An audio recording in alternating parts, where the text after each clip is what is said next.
जय हिंद प्यारे बच्चों। आज क्लास 10th साइंस में 2024 के मॉडल पेपर में आप सबका स्वागत है। प्यारे बच्चों, इस मॉडल पेपर को देखने से आपको अंदाज़ा लग जाएगा कि इस साल के जो प्रश्न जो साइंस का जो पेपर बनेगा वो किस टाइप का, किस लेवल का पेपर आपका बन सकता है। तो आप आइए, एक मॉडल पेपर का संपूर्ण हल हम आपको कराते हैं। तो आप बने रहिए इस वीडियो में शुरू से लेकर के अंत तक, यदि आपको भी अर्जित करना है 70 में 70 अंक। तो आइए हम लोग देखते हैं। पहला आपका पता है कि जो आपका खंड अ बनता है वो टोटल प्रश्न आपका बहुविकल्पी से होगा, और बहुविकल्पी प्रश्न किस टाइप के होंगे आप देख सकते हैं। आपका जैसे पहला क्वेश्चन है, इस यहाँ पे हमने क्वेश्चन के साथ साथ आंसर भी टिक कर दिया है। से पहला क्वेश्चन यही है कि दो पृष्ठों से घिरा हुआ कोई पारदर्शी माध्यम जिसका एक या दोनों पृष्ठ गोली है तो क्या कहलाएगा। गोलीय दर्पण कहलाएगा, त्रिज्या कहलाएगा, गोलीय लेंस कहलाएगा और समतल दर्पण कहलाएगा। तो दो पृष्ठों से घिरा हुआ कोई पारदर्शी माध्यम जिसका एक या दोनों पृष्ठ गोलीय होते हैं उसे गोलीय लेंस कहते हैं। क्या कहते हैं? गोलीय लेंस। इसी प्रकार से आपका अगला क्वेश्चन है कि दंत विशेषज्ञ मरीजों के दांतों का बड़ा प्रतिबिंब देखने के लिए किस दर्पण का उपयोग करते हैं। तो प्यारे बच्चों, मेरा प्यारा सा आंसर है अवतल दर्पण। अगला क्वेश्चन है, किसी उत्तल लेंस के सामने 2f और अनंत के बीच कोई बिंब ऐसे कोई वस्तु रखा गया है तो इसका प्रतिबिंब बनेगा कैसा बनेगा। तो इसका प्रतिबिंब जो बनता है वास्तविक उल्टा और वस्तु से छोटा बनता है। वास्तविक उल्टा और कैसा बनता है? छोटा बनेगा। तो इस प्रकार से ये आपके ऑब्जेक्टिव प्रश्न रहे। 3 हो गए आपके। चौथा देखते हैं हम लोग। चौथा आपका क्वेश्चन क्या कर रहा है। प्यारे बच्चों, आपका यहाँ पे जो क्वेश्चन नंबर 4 है वो यही कह रहा है कि मानव नेत्र अभिनेत्र लेंस की फोकस दूरी को संयोजित करके विभिन्न दूरियों पर रखी वस्तु को फोकसित कर सकता है। ऐसा ऐसा हो पाने का कारण क्या है? जरा दृष्टि दोष है, समंजन क्षमता है, निकट दृष्टि दोष है, दीर्घ दृष्टि है। तो ऐसा ऐसा हो पाने का कारण है समंजन क्षमता। कौन सा कारण है? समंजन क्षमता। कॉलम ए में दी गई राशियों का सुमेलन कॉलम बी में दिए गए एसआई मात्रकों से कर सही विकल्प का चयन कीजिए। जैसे यहाँ पे आपके कुछ मात्रक हैं, विद्युत विभवांतर, कुछ राशियां हैं, विद्युत विभवांतर, विद्युत धारा, विद्युत शक्ति और क्या है? प्रतिरोध है। बगल में है एम्पियर है, वाट है, ओम है और वोल्ट है। तो यहाँ पे विद्युत विभवांतर का मात्रक वोल्ट होता है, विद्युत धारा का मात्रक एम्पियर होता है, विद्युत शक्ति का मात्रक वाट होता है और प्रतिरोध का मात्रक क्या होगा? ओम होगा। इसमें से कौन सा ऑप्शन सही है? तो पहला, दूसरा, तीसरा, चौथा। तो पहला, दूसरा, तीसरा, चौथा। तो देख लेंगे पहले का कौन सा है? चौथा। तो चौथा। दूसरे का कौन सा है? पहला। यानी पहले का चौथा, दूसरे का पहला और तीसरे का कौन सा है? दूसरा। और चौथे का कौन सा है? तो तीसरा। प्रतिरोध का मात्रक ओम। इस प्रकार से हम लोगों का जो विकल्प नंबर डी है वो करेक्ट है। विकल्प नंबर डी क्या है? करेक्ट है। आइए प्यारे बच्चों, अगला क्वेश्चन देखते हैं। 6 नंबर सवाल है यहाँ पे। 6 नंबर सवाल यही कह रहा है कि ध्यान देंगे, क्वेश्चन यही कह रहा है, दो चालक तार जिनके पदार्थ, लंबाई तथा व्यास समान है किसी विद्युत परिपथ में पहले श्रेणी क्रम में और फिर पार्श्व क्रम में यानी समांतर क्रम में संयोजित किए जाते हैं। श्रेणी तथा पार्श्व क्रम संयोजन में उत्पन्न ऊष्माओं का अनुपात क्या होगा। बाबू यहाँ पे पहले इसको हल करेंगे। कैसे हल कर लेंगे? तो लंबाई और समान व्यास है तो प्रतिरोध भी समान होंगे। तो श्रेणी क्रम में प्रतिरोध R बराबर R1 प्लस R2 होता है। तो जब R1 और R2 का मान R कर देंगे, क्योंकि रजिस्टेंस समान है, तो R1 equal to R plus R, तो R में R को जोड़ देंगे, कितना होगा? 2R। समांतर क्रम में 1/r equal to 1/r1 plus 1/r2, तो यहाँ पे 1/r2 equal to 1/r plus 1/r, हर समान है r हो जाएगा 1/2/r, तो r2 का मान कितना हो जाएगा, r2 इक्वल टू r/2 हो गया। तो r1 और r2 में जब संबंध निकालेंगे तो r1 बटा में r2 इक्वल टू r1 का मान 12 और r2 का मान r/ कितना हो गया 2, तो r से r को काट देंगे तो 2 दूना के 4 बटा में कितना हो जाएगा 1, यानी r1 और r2 में जो अनुपात आया वो 4 बटा में कितने का है 1 का। तो प्रतिरोध तार में उत्पन्न ऊष्मा जो होती है ना, जो हीट होगा और रेजिस्टेंस के समानुपात में होता है, तो H1 बटा में H2 इक्वल टू यहाँ पे कर सकते हैं R1 बटा में R2, तो R1 R2 का मान 4 बटा में क्या 4 संबंध 1, तो 4 बटा में कितना हो गया 1, यानी H1 बटा में H2 इक्वल टू 4 बटा में कितना हो गया 1। तो इस प्रकार से हम लोग का जो विकल्प नंबर डी है ना वो करेक्ट है, विकल्प नंबर डी का होगा सही होगा। अगला प्रश्न है आपका कि किसी विद्युत धारावाही सीधी लंबी परिनलिका के भीतर चुंबकीय क्षेत्र शून्य होता है, इसके सिरों की ओर जाने पर घटता है, इसके सिरों की ओर जाने पर बढ़ता है और सभी बिंदुओं पर समान रहता है। तो किसी विद्युत धारावाही सीधी लंबी परिनलिका के भीतर जो चुंबकीय क्षेत्र होता है ना वो सभी बिंदुओं पर समान होता है।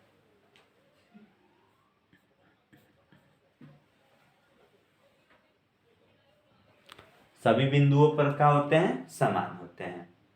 ठीक बाबू, अगला क्वेश्चन देखते हैं हम लोग।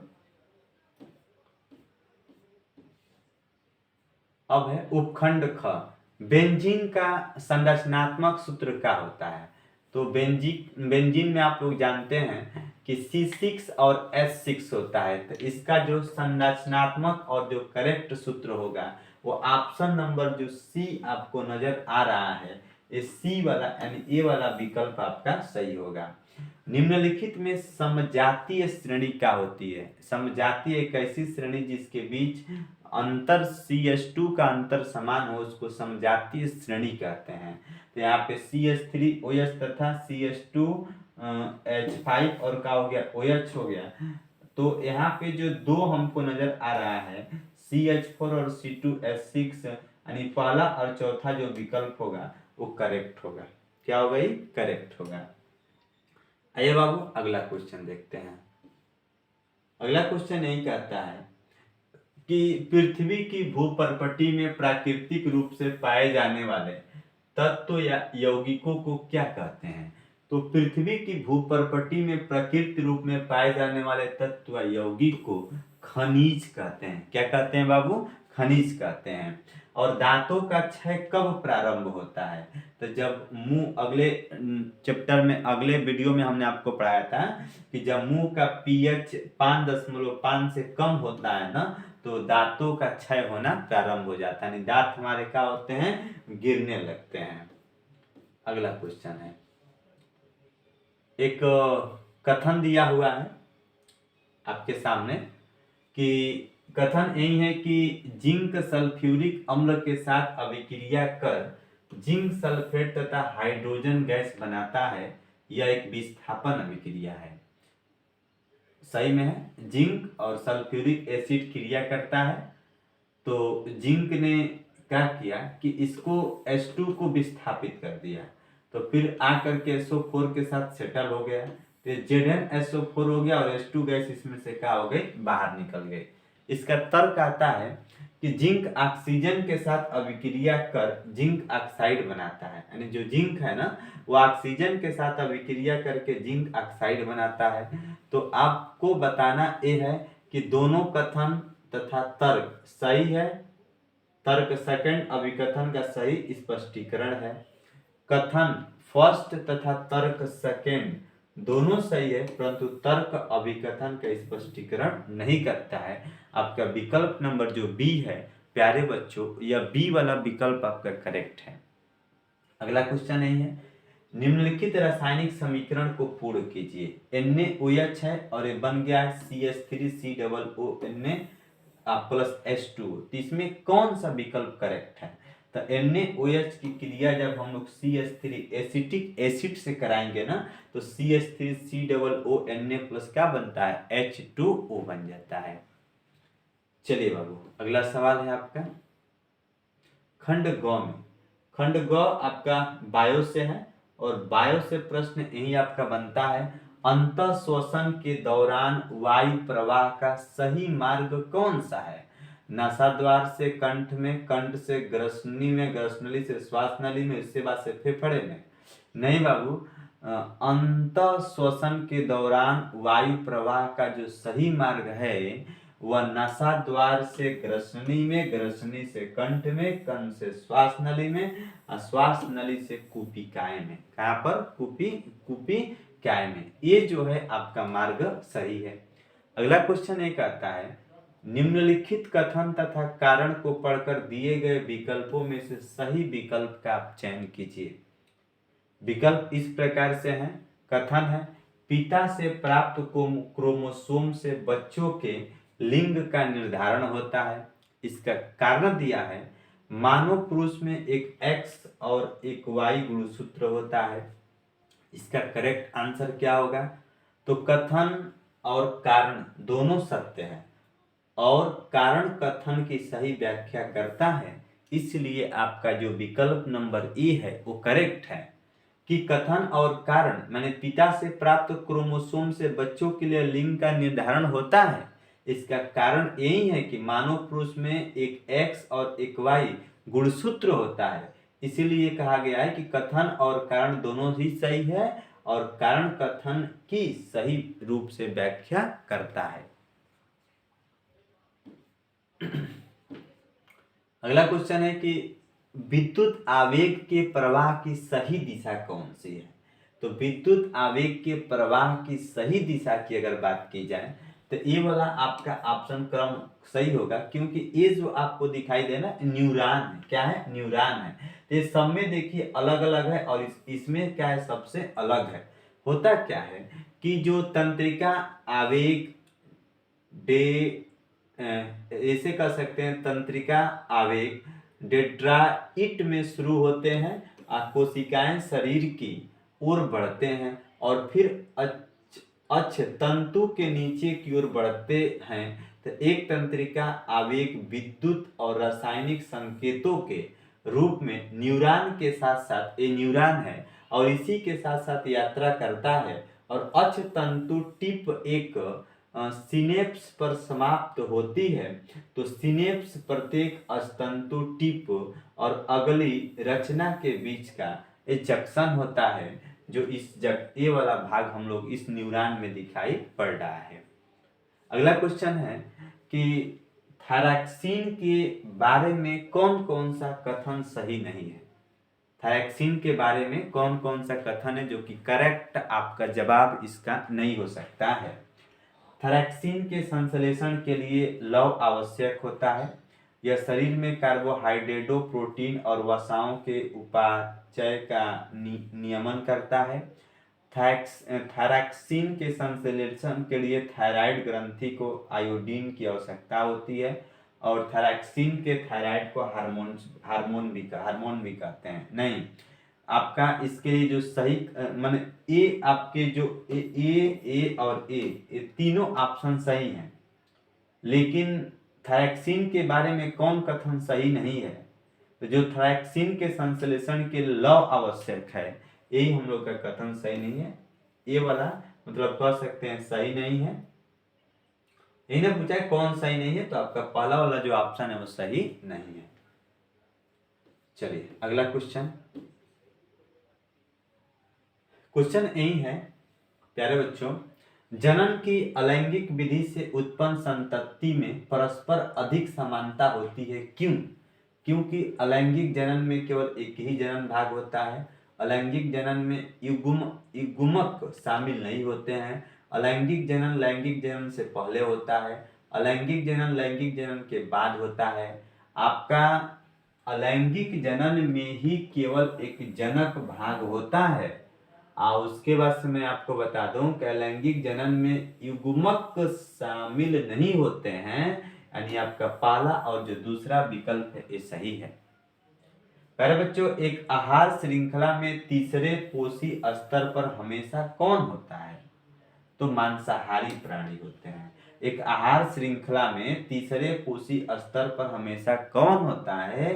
तो एक आहार श्रृंखला में तीसरे पोषी स्तर पर हमेशा मांसाहारी प्राणी आते हैं। इसको आप लोग याद कर लेंगे। चलिए, आपका यहाँ पे 20 जो ऑब्जेक्टिव क्वेश्चन थे अब समाप्त हो गए। अब प्यारे बच्चों, अब जो आपका क्वेश्चन आएगा ना, यहाँ से वर्णनात्मक प्रश्न आते हैं।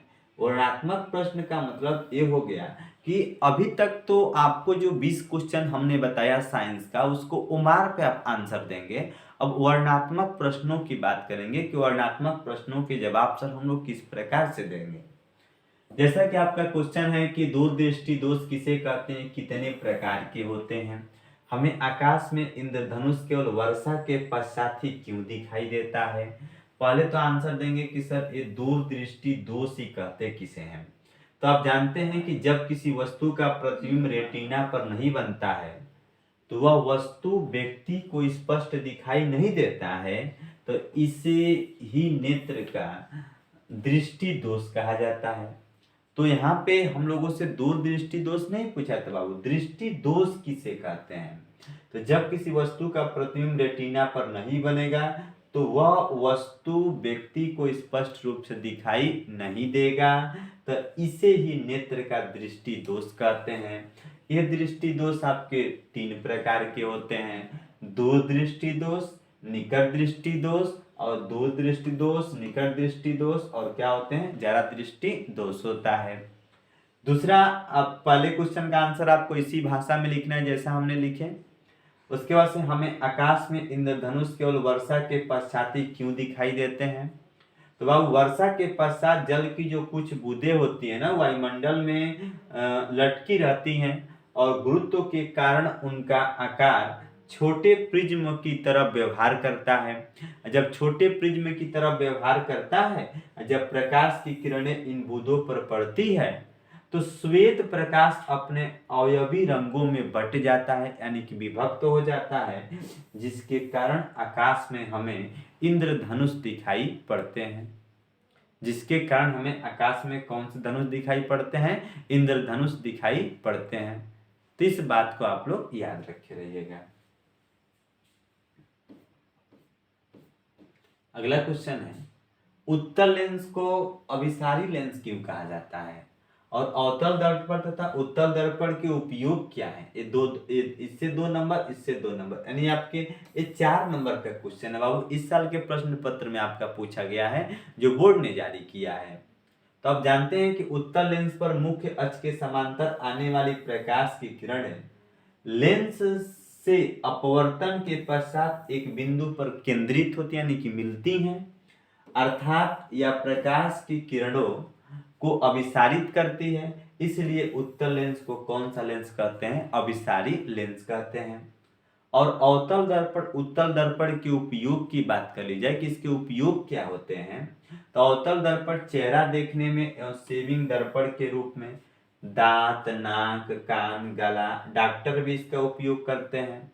इस दर्पण का उपयोग टार्च, मोटर कार इंजन की हेडलाइट में भी उपयोग होता है।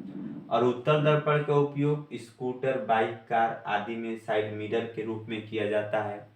सड़क के किनारे वो जो लैंप होते हैं, तो सड़क के किनारे वो जो लैंप लगे होते हैं उसमें भी मुख्य रूप से उत्तल दर्पण के उपयोग करते हैं। तो ये आपके 4 नंबर के क्वेश्चन हो गए। एक क्वेश्चन यहाँ पे आपका न्यूमेरिकल बन गया है कि किसी 4 ओम प्रतिरोध से प्रति सेकंड 100 जूल ऊष्मा उत्पन्न हो रही है, तो प्रतिरोध के सिरों पर विभवांतर ज्ञात कीजिए। अगला प्रश्न आपका है बाबू, यहाँ पर देखेंगे कि 20 ओम प्रतिरोध की कोई विद्युत स्त्री 5 एम्पियर विद्युत धारा लेती है, तो 30 सेकंड में उत्पन्न ऊष्मा का परिकलन कीजिए कि 30 सेकंड में ऊष्मा कितना होगी। तो आप देख पा रहे हैं कि जो प्रतिरोध है R का मान वो 4 ओम है, समय T का मान 1 सेकंड है, हीट ऊष्मा कितना जूल है, 100 जूल है। विभवांतर v का मान हमको बताना है। तो एच भी और आर में आपको संबंध पढ़ाया गया था कि और एच भी आर और टी में h बराबर v square by r into t. तो यहाँ से अगर वी स्क्वायर का मान हम निकालना चाहे तो इसका इसमें गुणा कर देंगे। तो वी स्क्वायर बराबर क्या हो जाएगा बाबू h गुणे आर और बटा में टी हो जाएगा, बटा में टी होगा। अगर यहाँ से हम फार्मूला अगर आपका बना दें एक बार कि sir v square equal to क्या होगा, तो v square equal to h गुणे आर और बटा में क्या हो जाएगा हम लोग का टी हो जाएगा। तो वी स्क्वायर और एच का मान 100, आर का मान को ओम है 4 ओम है और बटा में टाइम कितना हो जाएगा हम लोगों का, समय टी का मान 1 सेकेंड हो गया। तो 100 का 4 में गुणा कर देंगे 400। तो वी स्क्वायर बराबर 400, तो वी बराबर स्क्वायर हटेगा तो रूट में आ जाएगा, तो करड़ी में क्या हो जाएगा 400। तो 400 का वर्गमूल निकालेंगे तो कितना आ जाएगा 20, यानी प्रतिरोध के सिरों पर जो विभवांतर भी का मान आएगा ना वो 20 वोल्ट होगा। कितना होगा 20 वोल्ट। इसी प्रकार से R का मान 20 ओम है। अब धारा I का मान 5 एम्पियर है। अब समय T का मान 30 सेकेंड है। तो H का मान बताना है। तो H I R और T में संबंध होता है कि H बराबर I स्क्वायर RT। I का मान 5 है, 5 का स्क्वायर, R का मान 20, समय T का मान 30। तो 5 5 25 और 2 3 6, 20 गुणे 30 600 हो जाएगा। 25 का 600 में गुणा कर देंगे 15,000 जूल आ जाएगा। और जब इसको हल करेंगे H बराबर 1.5 गुणे 10 के घाते 4 क्या हो जाएगा जूल हो जाएगा। चलिए बाबू अगला क्वेश्चन है।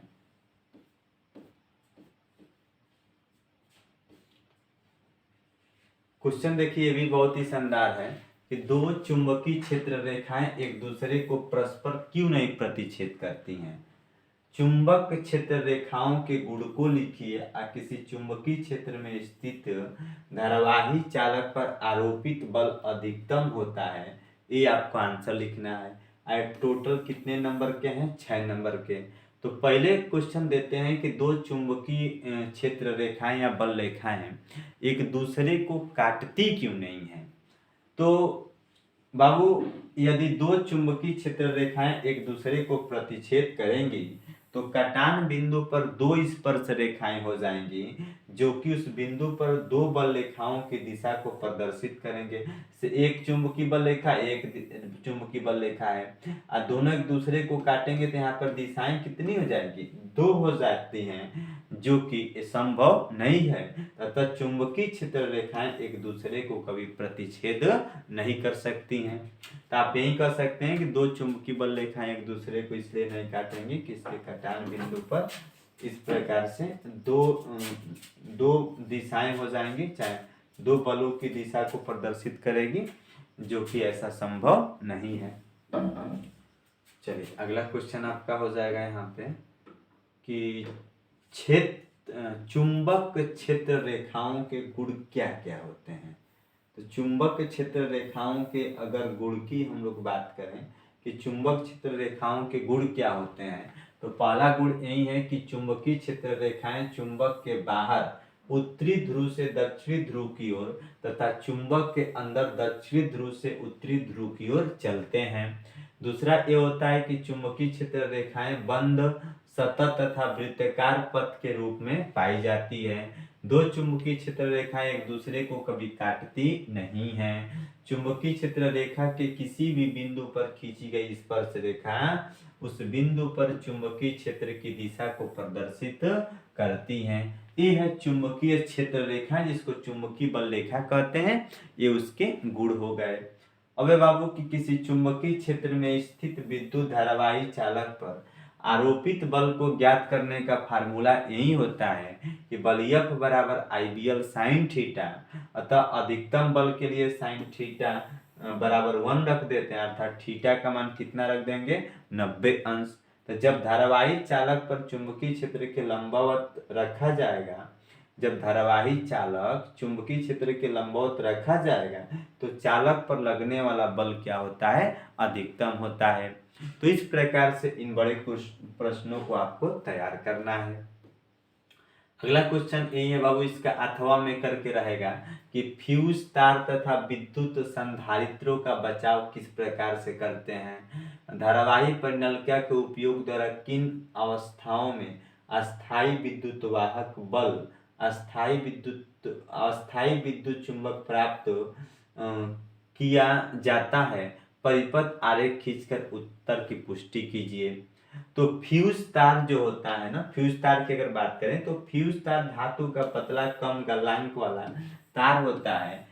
जब किसी धारा प्रवाह या जब कभी धारा प्रवाह या वोल्टता बढ़ती है तो फ्यूज तार अधिक गर्म होने लगता है, जिसके कारण जलकर गलकर क्या होता है, टूट जाता है, जिससे परिपथ में संबंध क्या होते हैं बाबू, एक कह सकते हैं विच्छेद हो जाते हैं, कर देते हैं। तो इसके कारण घर के अंदर परिपथ में चलने वाले जो विद्युत उपकरण होते हैं अधिक धारा प्रवाह के कारण जल जाने से वो सुरक्षित होते हैं, यानी कि बच जाते हैं। इसलिए हम लोग फ्यूज तार का उपयोग करते हैं, लेकिन फ्यूज तार कैसा होता है, पतला होता है।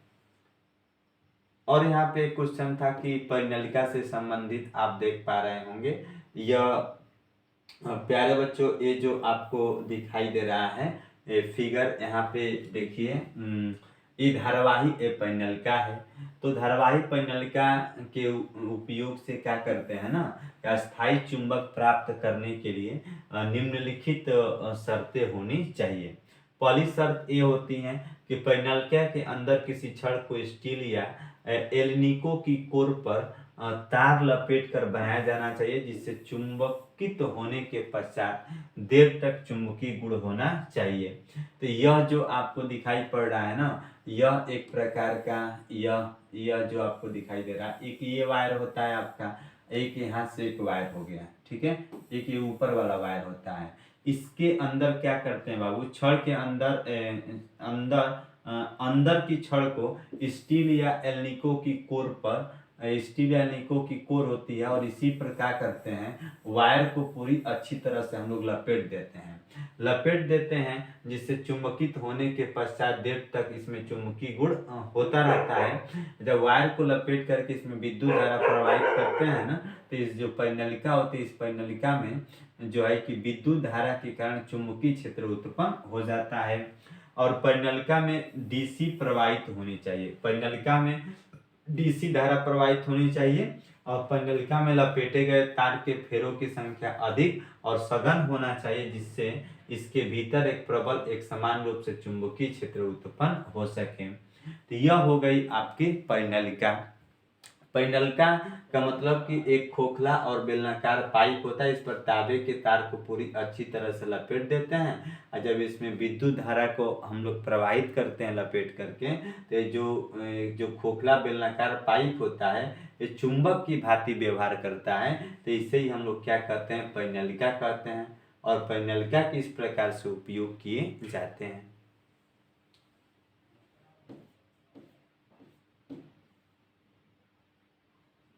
अगला क्वेश्चन आपका केमिस्ट्री से यहाँ पे रहेगा, 4 नंबर में रहता है। संतुलित करने के लिए आपसे पूछेगा कि निम्नलिखित अभिक्रियाओं के लिए संतुलित समीकरण दीजिए।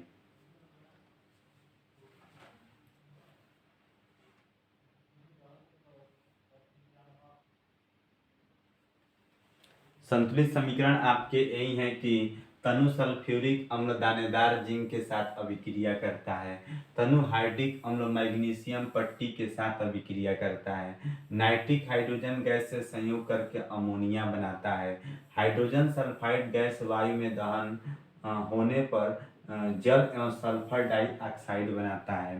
तो जिंक की क्रिया सॉलिड है और सल्फ्यूरिक एसिड एक्वा सॉल्यूशन के रूप में है। तो जब जिंक की क्रिया SO4 के साथ कराते हैं तो जिंक हाइड्रोजन को विस्थापित कर देता है और जिंक सल्फेट का एक्वा सॉल्यूशन बन जाता है और हाइड्रोजन गैस के रूप में क्या हो जाती है, बाहर हो जाती है।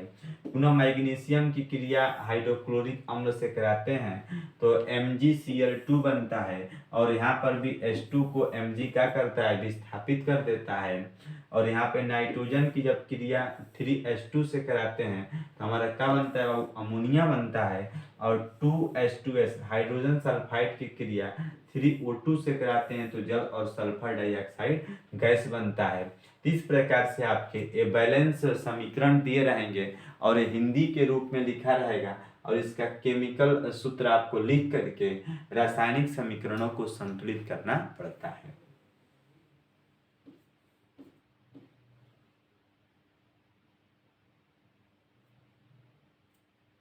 चलिए, प्रश्न संख्या 6 है कि निम्नलिखित का कारण बताइए। कारण यही बताना है बाबू आपको यहाँ पे कि प्लेटिनम सोना एवं चांदी का उपयोग आभूषण बनाने के लिए किया जाता है। निष्कर्षण प्रक्रम में कार्बोनेट एवं सल्फाइड अयस्क को ऑक्साइड में परिवर्तित किया जाता है। हम आपको बता दें कि प्लेटिनम सोना एवं चांदी की तन्यता और आघातवर्धनीयता तथा धात्विक चमक अधिक होती है और अधिक होने के कारण इसी कारण इन्हें आभूषण बनाने के लिए प्रयोग में लाया जाता है। और दूसरे का आपका आंसर यही हो जाता है कि कार्बोनेट तथा सल्फाइड अयस्क से धातु के निष्कर्षण के लिए उसे ऑक्साइड में पहले परिवर्तित किया जाता है, क्योंकि इससे अशुद्धियां वाष्पित हो जाती है जिससे धातु के यौगिक अपचयन में सरलता होती है और धातुओं को उनके ऑक्साइड से पृथक करना बहुत ही आसान होता है। चलिए, अगला क्वेश्चन है, सहसंयोजी आबंध किसे कहते हैं। ये सवाल है आपका बाबू कि सहसंयोजी आबंध किसे कहते हैं और सहसंयोजी आबंध के लक्षण बताइए और इनके IPSC नाम लिखना है और कठोर जल को साबुन से उपचारित करने पर झाग निर्माण को हमें समझाना है।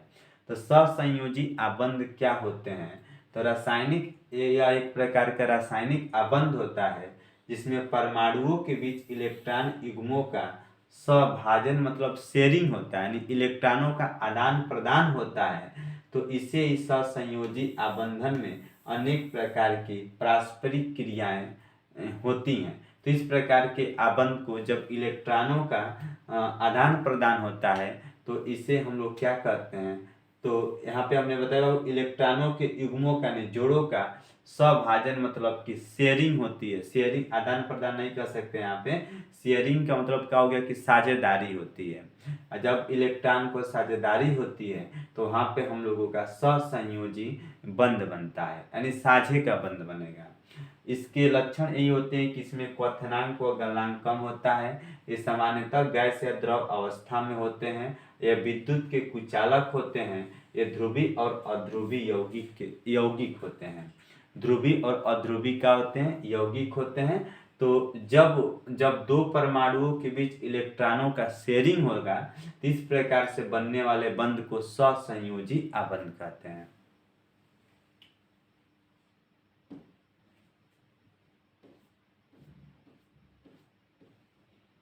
ये IPSC नेम है, जो तत्व आपके दिए हुए थे तत्व दो थे, तत्व यही थे दोनों।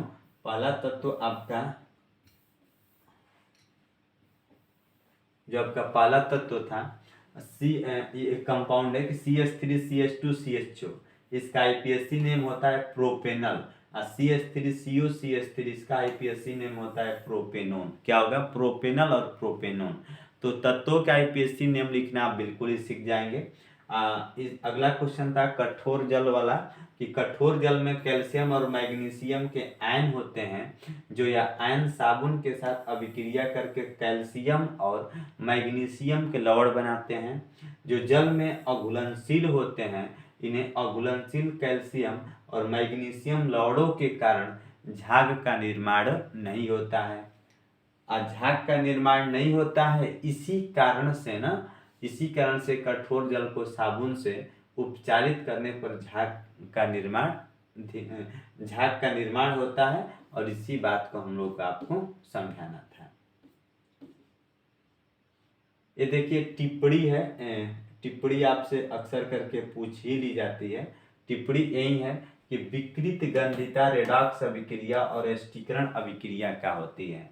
विकृत गंधिता आप लोग पढ़े हैं बाबू कि वसायुक्त तैलीय जितने भी प्रकार के खाद्य पदार्थ होते हैं, तो खाद्य पदार्थों का वातावरण में उपस्थित ऑक्सीजन के साथ अभिक्रिया होने से वह उपचयित हो जाता है, जिसके कारण खाद्य पदार्थ का स्वाद एवं गंध दोनों का होते हैं बदल जाते हैं। तो इस प्रक्रिया को क्या कहते हैं? विकृत गंधिता कहते हैं।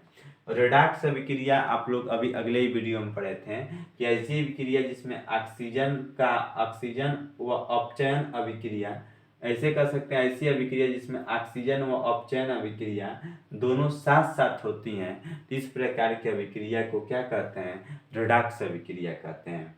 जैसे Fe2O3 + 2Al है, तो यहाँ पे जो है कि आपका Fe जो है वो सॉरी, यहाँ पर जो आपका O3 है वो Al के साथ आ गया, तो Al2O3 हो गया, अब प्लस यहाँ पे क्या हो जाएगा? 2 आपका Fe हो गया। तो ये जब ऑक्सीकरण व उपचयन जब ऑक्सीकरण और अपचयन की अभिक्रिया दोनों साथ साथ होगी, इस अभिक्रिया को हम लोग रेडॉक्स अभिक्रिया कहते हैं। एस्टिकरण क्या होता है? एस्टिकरण आपको यहाँ पर बाबू चैप्टर नंबर 4 में हम पढ़ाए हैं कि एस्टिकरण क्या होता है। एस्टिकरण में यही होता है कि जब एसिटिक अम्ल और एथिल एल्कोहल आपस में अभिक्रिया करते हैं ना, तो एस्टर यानी फल जैसी गंध वाला और कह सकते हैं जल का निर्माण होता है, तो इसी अभिक्रिया को क्या कहते हैं? एस्टिकरण कहते हैं। जैसे एसिटिक अम्ल और एथिल एल्कोहल हो गया, तो यहाँ पे बन गया एस्टर और प्लस का बन गया जल बन गया, तो ये जो अभिक्रिया होती है ये अभिक्रिया एस्टिकरण के नाम से जानी जाती है।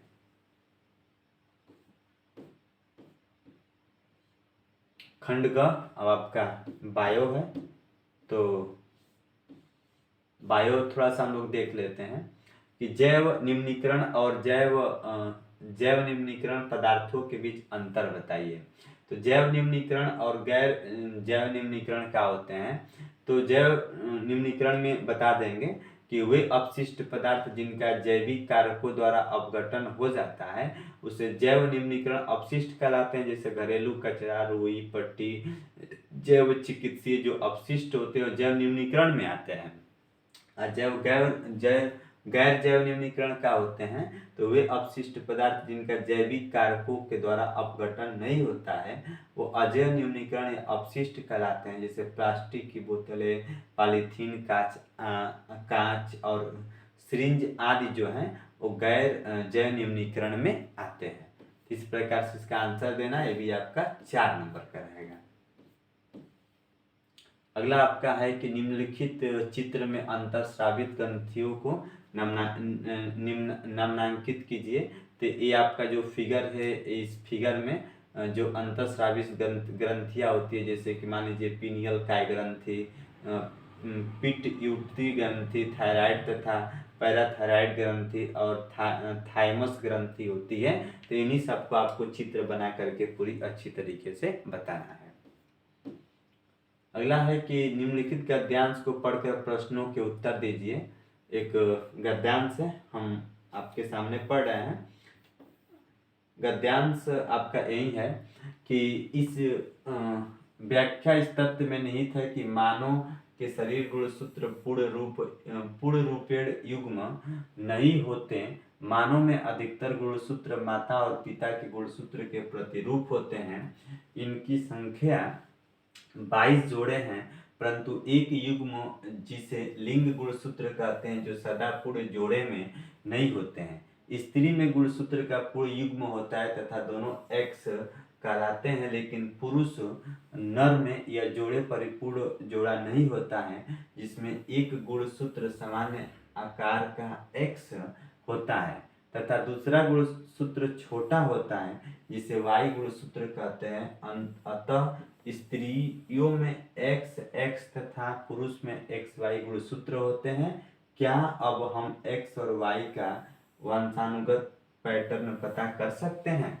आपका एक कथन है और दो नीचे यहाँ पे क्वेश्चन दिए हुए हैं कि लिंग निर्धारण में वंशानुगत कैसे हो सकता है, मानव में बच्चे का लिंग निर्धारण कैसे होता है। तो मैं आपको बता दूं बाबू कि पुरुष की जो जन्म कोशिकाओं में 22 जोड़े प्लस 22 जोड़े एक्स वाई मतलब 46 गुणसूत्र होते हैं, और 22 जोड़े प्लस एक्स से 46 गुण इसमें भी क्या होते हैं, गुणसूत्र होते हैं। ये पुरुष है क्या हो गया, स्त्री में, अतः मनुष्य में लड़के अथवा लड़की का होना इन्हीं लिंग गुणसूत्रों पर निर्भर करता है। अब किस प्रकार से करता है इसको हम आपको बता दे रहे हैं। देखिए यहाँ पे एक मेल, एक आपका क्या हो गया, फीमेल। अगर यहाँ पे ये लड़का है लड़की, तो लड़का का जो गुणसूत्र होता है एक्स और वाई, लड़की का क्या होगा, एक्स और एक्स होगा। तो एक मेल और एक फीमेल हो गया। तो यहाँ पे एक मेल और एक फीमेल, तो मेल का जो गुणसूत्र एक्स और वाई और फीमेल का एक्स और एक्स होता है। इसमें हम बता दें कि कब लड़की और लड़के होने की संभावना कब होती है। तो यही संभावना होती है कि जब लड़के का एक्स वाला गुणसूत्र, एक्स वाला, और यहाँ पे लड़की का भी अगर एक्स वाला मिलता है, तो एक्स और एक्स दोनों के मिलने से लड़की होने की संभावना होती है। और मेल का वाई और फीमेल का एक्स जब मिलता है गुणसूत्र, तो एक्स और वाई बनता है। तो एक्स और वाई के कंडीशन में लड़के की संभावना होती है। तो इस प्रकार से मेल और फीमेल का डायग्राम होता है। मानव आहार नाल का आरेख बनाइए और उसमें निम्नलिखित भागों को नामांकित कीजिए और मुख्य ग्रसिका, अमाशय तथा छोटी आंत। तो ये आपको मानव के आहार नाल का आरेख बनाने के लिए आप अभी से पूरा प्रैक्टिस कर लेंगे और इसका किस प्रकार से नामकरण होता है इसको भी देख लेंगे। अगला क्वेश्चन है, इसी का 8वां करके एक स्त्री केसर का स्वच्छ एवं नामांकित आरेख बनाइए और उसमें प्राग्नली की वृद्धि और बीजांड में उसके प्रवेश करते हुए दिखाइए। तो ये आपका बाबू ये जो फिगर बना हुआ है यही स्त्री केसर है। इसमें ऊपर वाले भाग को परागकण कहते हैं, इसको वर्तिकाग्र कहते हैं। नर युग्मक, प्राग्नली अंडाशय, और मादा का होता है युग्मक होता है।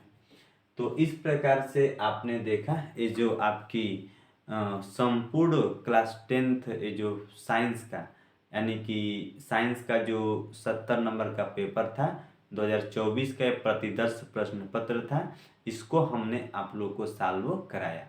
तो प्यारे बच्चों पूरी अच्छी तरह से देख करके समझ करके इसको नोट कर लेंगे। अगर कोई भी प्रश्न आपको समझ में न आए तो आप एक बार नीचे कमेंट करेंगे, हम आपको दोबारा बता देंगे। यदि ये मेरा प्रयास और ये मेरी वीडियो आपको अच्छी लगी हो तो आप इसे लाइक, एक प्यारा सा लाइक बटन दबा देंगे, इसको आप लोग से शेयर कर देंगे दोस्तों के बीच। अगर ये वीडियो आपको पसंद आई हो तो सब्सक्राइब करना बिल्कुल ना भूलेंगे। तो आपको थैंक यू, बहुत बहुत धन्यवाद।